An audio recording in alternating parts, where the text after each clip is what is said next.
ओम नमः शिवाय। आप सभी का हमारे चैनल में स्वागत है। महादेव कहते हैं, बिगड़ा नसीब भी संवर जाता है, बंद किस्मत का ताला खुल जाता है, अंधेरों में भी खुला दरवाजा नजर आता है, जो सर महादेव के चरणों में झुक जाता है। कुछ रास्तों पर अकेले ही चलना पड़ता है, ना दोस्त ना परिवार, बस आप और आपकी हिम्मत। बिना किसी से शिकायत और निंदा के सिर्फ एक दिन बिताकर देखो, शांति और खुशी नहीं ढूंढनी पड़ेगी।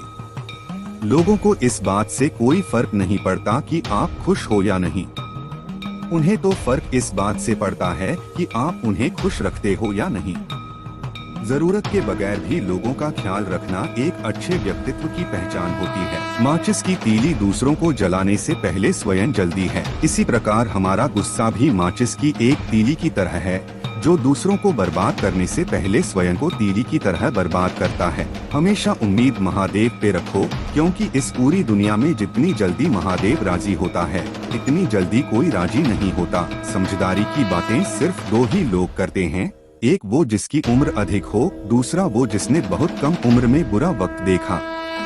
इस दुनिया में जुनून जैसी कोई आग नहीं है, मूर्खता जैसा कोई जाल नहीं है, नफरत जैसा कोई दरिंदा नहीं है, और लालच जैसी कोई धार नहीं है। महादेव कहते हैं, गन 36 नहीं केवल 4 चाहिए, अच्छा व्यवहार, साफ नीयत, नेक दिल और ईमानदारी। जिस दिन तुम जान जाओगे कि तुम्हारे अलावा इस दुनिया में कोई और नहीं, उस दिन से तुम्हारी असल जिंदगी शुरू हो जाएगी।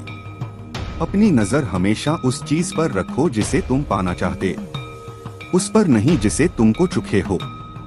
दुनिया अगर आपको दुखी करें तो बुरा मत मानना, क्योंकि दुनिया उसी पेड़ पर पत्थर मारती है जिस पर सबसे मीठे फल लगे होते हैं। अत्यधिक उम्मीदों को विराम दो, मन की शांति फिर से वापस लौट आएगी। कुछ लोग हमेशा हंसते रहते हैं, क्योंकि उन्हें पता है कि उनका दर्द समझने वाला कोई नहीं है। किसी को दिल की बात बता भी देंगे तो वो मजाक ही बनाएगा। जो दूसरों का हक और खुशी छीन लेता है, उसके सुख की उम्र बहुत कम होती है। बहुत नम्रता चाहिए रिश्ते निभाने के लिए, छल कपट में तो सिर्फ महाभारत रची जाती है। हमेशा वो काम करें जो सही है, वो नहीं करे जो आसान है। गरीबी और गरीबी का सिखाया सबक इंसान को अंदर से बदलने पर मजबूर कर देता है। कामयाबी तो सिर्फ वही हासिल करता है जो वक्त और हालातों पर रोया नहीं करते। खुश रहना है तो जिंदगी के फैसले अपनी परिस्थितियों को देखकर ले। दुनिया को देखकर जो फैसले लेते हैं वो दुखी ही रहते हैं। कोई कुछ भी कहे, बस अपने आप को शांत रखो। महादेव कहते हैं, भाग्य उन्हीं का साथ देता है जो कठिन से कठिन परिस्थितियों में भी अपने लक्ष्य के प्रति अडिग रहते हैं। जो आपकी बात को सुनते हुए इधर उधर देखे, उस आदमी पर कभी भी विश्वास मत करना।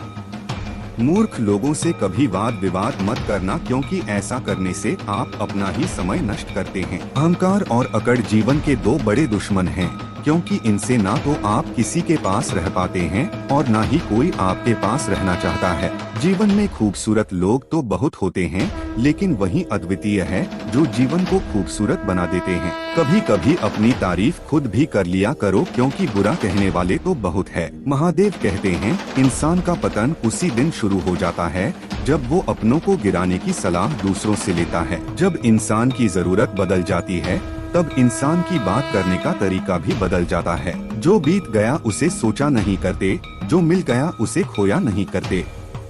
कुछ भी स्थायी नहीं है, तो अपने आप को बहुत अधिक तनाव ना दे, क्योंकि स्थिति चाहे कितनी भी खराब, यह बदल जाएगी।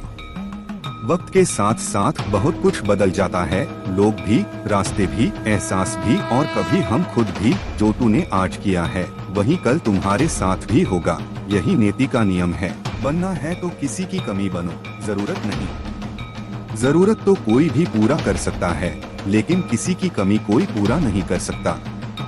किसी को कुछ देना सको तो बस दुआ दिया करो, क्योंकि दुआ वो तोहफा है जिसके लिए अमीर भी हाथ फैलाता है। जहाँ दूसरों लगे कि हमारी वजह से तकलीफ हो रही है, वहाँ से हट जाना ही बेहतर है। महादेव कहते हैं, जब हम खुद से ज्यादा औरों के ऊपर अपनी निर्भरता बढ़ाते तो अपने आप कमजोर होते चले जाते। जब हम अपने से सुखी इंसान को देखते हैं और ये सोचते कि काश मैं भी इसकी तरह ही सुखी होता, तो हम बेहद कमजोर होने लगते हैं। जब हम किसी भी हालत जो खासकर हमारे नियंत्रण में है ही नहीं, पर गुस्सा और चिंता करने लगते हैं, तो और भी अधिक कमजोर होने लगते हैं। जब हम हर जगह किसी भी तरह से जीतना ही चाहते हैं, फिर चाहे हम गलत हैं, क्यों ना हो तो वास्तविक रूप से हम ज्यादा कमजोर होने लगते हैं। क्या कारण है? बुरी आदतें बहुत ही जल्दी हम पर हावी हो जाती है, जबकि अच्छी आदतों का पालन करने में हमें लंबा समय लग जाता है। एक बार एक राजा शिकार पर निकले। उनके साथ उनका काफिला भी मौजूद था। शिकार को ढूंढते हुए राजा और उसका काफिला जंगल से गुजर रहा था, लेकिन उन्हें दूर दूर तक कोई शिकार नजर नहीं आ रहा था। राजा अपने काफिले के साथ धीरे धीरे जंगल के अंदर प्रवेश कर रहा था। जैसे ही वो कुछ और अंदर गया, उन्हें छिपने की जगह दिखाई दी, लेकिन वो जगह डाकू के छिपने की थी। जब वह उस गुफा के पास पहुँचे तो एक तोता बोला, पकड़ो पकड़ो, एक राजा आ रहा है जिसके पास बहुत ही सारा सामान है, जल्दी और लूट लो। सब तोता की आवाज सुनकर डाकुओं ने राजा की तरफ भागना शुरू किया। जैसे ही राजा और इसके अपनी तरफ आते देखा तो वह भाग खड़े हुए। भागते भागते वो कोसों दूर निकल गया। काफी दूर आने के बाद उन्हें एक बड़ा सा पेड़ दिखाई दिया। वो सभी उस पेड़ के पास चले गए। जब वो सभी पेड़ के पास पहुँचे तो वहाँ एक तोता बैठा था। वो तोता बोला, आओ राजा, हमारे साधु महात्मा की आश्रम में आपका स्वागत है। आइए पानी पियो और आराम कर लीजिए। इस तोते की यह बात सुनकर राजा बेहद हैरान हो गया। उसने सोचा कि एक ही जाति के दो प्राणियों का व्यवहार इतना अलग कैसे? राजा बेहद ही असमंजस में पड़ गया। उसने तोते की बात सुनी और अंदर आश्रम में चला गया। वहां बैठे साधु महात्मा को प्रणाम करके उन्होंने पूरी बात बताई। उन्होंने पूछा, रिसीवर, इन दोनों तोतों के व्यवहार में इतना अंतर क्यों है? साधु ने पूरी बात सुनी और राजा से कहा, ये कुछ नहीं राजा, बस संगति का असर है। जो तोता डाकू के साथ रहता है उसकी भाषा और व्यवहार भी डाकू जैसा हो गया।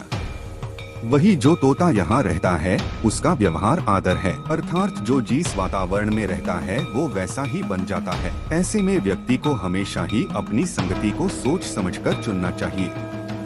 दोस्तों, इस वीडियो में बस इतना ही। मिलते हैं अगले वीडियो में। तब तक हमारे इस चैनल को सब्सक्राइब जरूर करें। अपना और अपने परिवार का ख्याल रखें। हर हर महादेव।